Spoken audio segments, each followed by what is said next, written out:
कोई ऐसा कर्म करते हैं जिससे समाज की हानि होती है, जिससे शरीर की हानि होती है, जिससे आत्मा की हानि होती है, वो सारे कर्म न करने योग्य होते हैं।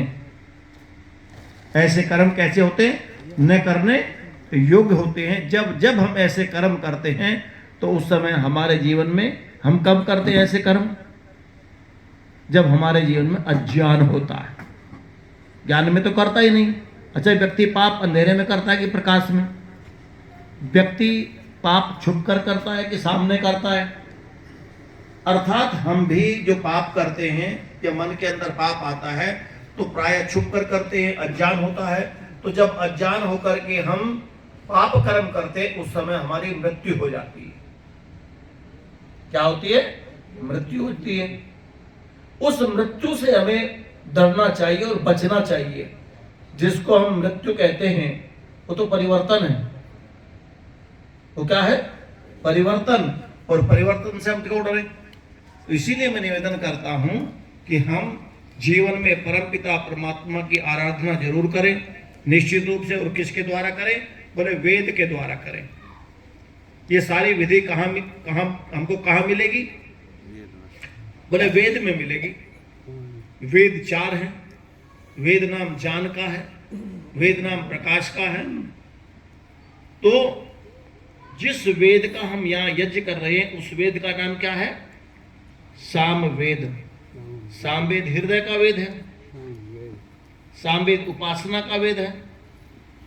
और सामवेद की अपनी विशेषता है।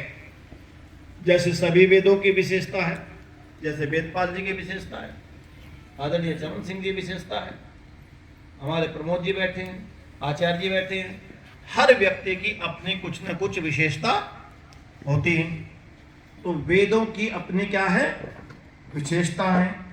लेकिन सामवेद उपासना का वेद होने के कारण इसकी अपनी भी विशेषता अलग है। क्या? कि सामवेद 3 प्रकार के जो ताप होते हैं, उन तापों से मनुष्य को अपूर्व शांति प्रदान करता है। व्यक्ति क्या चाहता है? शांति चाहता है कि अशांति? जब तक बनी रहती थी शांति, तब तक शांति का ध्यान नहीं आता। और जब अशांति आ जाती है परिवार में, गांव में, तब शांति की कीमत का पता लगता है कि शांति की कीमत क्या है। तो इसलिए व्यक्ति क्या चाहता है? मूलभूत शांति।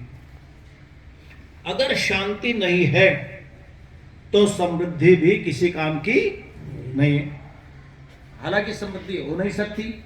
और जिसको तथाकथित आप समृद्धि मानते हो, धन और दौलत को, नहीं तो समृद्धि मानते हैं।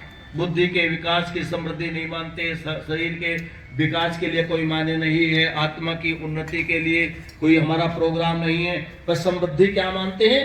थोड़ा बड़ा सा मकान, बड़ी सी नौकरी हो जाए और भाई लाखों करोड़ों का हमारा लेन देन हो, वही क्या है? समृद्धि।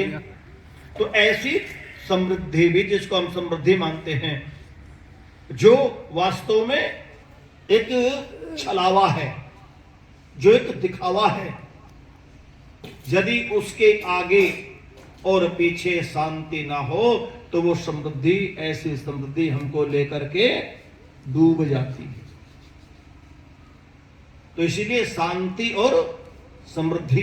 तो भगवान वेद कहते हैं कि ए सामवेद जो है मानवों को अपूर्व शांति प्रदान करता है। कौन सा वेद? सामवेद। सामवेद। तो फिर किसके शरण में चलें? किससे पूछें? किसके पास जाएं? कौन सा सब्जेक्ट चुने? बोले पता चल गया। जब अशांति हो रही है तो कहाँ जाएं? बोले सामवेद के द्वार पर चलें, उसी से पूछेंगे, वही बताएगा। क्योंकि परमात्मा ने शांति का सारा प्रकरण सामवेद के अंदर भर दिया है। अच्छा, शांति दिमाग से होती है, दिल से? शांति हृदय से होती है कि दिमाग से? हृदय से होती है। इसीलिए सामवेद हृदय का वेद है। जब हृदय में व्यक्ति को तो यार ठीक है कोई बात नहीं, तो ये खोपड़ी तब भी गड़बड़ करती है, नाना प्रकार का सिखाती है ना, यार ऐसा ना कर ले, ऐसे कर ले, ऐसा ना कर ले, ऐसे कर ले, क्या फर्क पड़ता है? दांव पेच तो यही चलता है ना। तो इसीलिए क्या हो? हृदय हमारा क्या है? भावना प्रधान है, और मुझे आपसे अशांति हो रही है, तो इसका मतलब मेरा भाव आपके प्रति नहीं है, और मेरा भाव आपके प्रति है, मैंने आपके प्रति कुछ व्यवहार भी ऐसा कर दिया, और हृदय ने कहा यार चलो छोड़ो, वेदपाल जी है अपने बड़े याजिक है, थोड़ी कोई बात भी, कोई फर्क नहीं पड़ता, छोड़ो, तो शांति हो गई नहीं होगी। और हृदय से संबंध नहीं रहा, दिमाग पर ले गए इस बात को, तो पागल हो जाओगे, नहीं हो जाओगे? तो पागलपन से बचने के लिए हम किस डॉक्टर के पास चले? सामवेद के पास चलें, तो ये इलाज करेगा। बोले आदि व्याधि और वासनाओं से विक्षुब्ध मानव हृदय सामवेद के सामों से मंत्रों के उच्चारण करते हुए, मंत्रों का उच्चारण करते हुए भक्ति रस के आनंद के सागर में डूब जाता है, निमग्न हो जाता है। योगेश्वर कृष्ण भी इसीलिए कहते हैं कि वेदानाम साम वेदोस्मि, वेदों में मैं साम वेद हूं। ठीक है जी? तो ये साम वेद का यज्ञ जो है आपको इंद्रत्व की ओर ले जाता है, ऐश्वर्य की ओर ले जाता है। वेद क्या है? बोले वेद जो है वैदिक संस्कृति विश्व की प्राचीनतम संस्कृति है, और संपूर्ण विश्व के द्वारा वर्णीय यह वेद है, और वेद आर्ष ज्ञान विज्ञान के अक्षय कोश हैं, जो कभी नष्ट होने वाला नहीं, ऐसा कोश है। और जो वेद संपूर्ण वैदिक वांग्मय का प्राण है, वेद जो है संपूर्ण वैदिक वांग्मय का क्या है? प्राण है। यदि शरीर से प्राण निकल जाए तो शरीर का कोई अस्तित्व रहेगा? यदि वैदिक संस्कृति जिसको हम कहते हैं उसमें वेद ना हो तो वो संस्कृति की वेद की कैसी संस्कृति? तो वैदिक संस्कृति का प्राण है ये वेद। और वेदों में एक बात थोड़ा ही है, वेदों में तेज ओज और वर्चस्व की राशि है। वेद दिगंतों को पावन करने वाले उपदेश हमें देता है, मानवता को झकझोर करने वाले अनुपम आदेश और संदेश हैं।